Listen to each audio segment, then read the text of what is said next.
का आहे मी?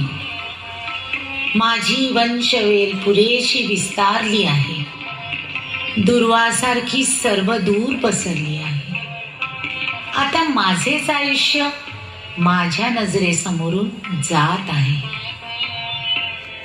जन्मापासून ते आजवर किती बदल अनुभवले मी.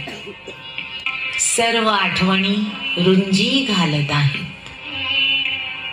जन्म, बालपण, शिक्षण, प्रेम, नोकरी, व्यवसाय, मुलं, जबाबदारी, स्थैर्य आणि आता ही निवृत्ती.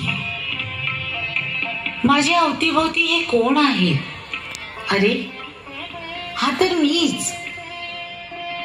जर्जरा अवस्था झाली आहे माझी आता. बघवत नाहीये, सोसवतही नाहीये. नको नकोसे वाटते सर्व. झाले की आता पुरेसे जगून. जगण्यासारखे जगून झाले, पाहण्यासारखे पाहूनही झाले. या जन्माचा घडा भरत आलाय.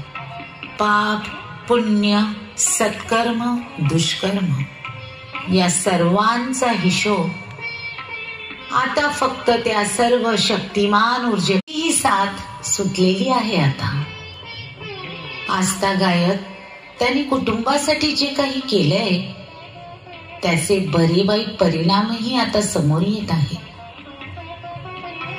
चांगलं रुजवलेलं कधीही वाया जात नसतं. ते उगवून येतच येत.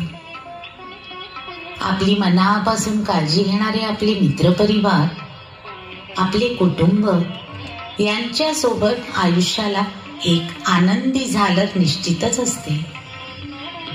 हा आनंद कधी कमी तर कधी जास्त तर कधी संथ पण असतो, हे मात्र खूप महत्वाचे. ती पुढे गेलीये आणि तो मागे एकटा उरलाय. घर कुटुंब म्हटलं की अपेक्षाही असतातच. थोड्या कुरबुरी तर घराघरात असतात.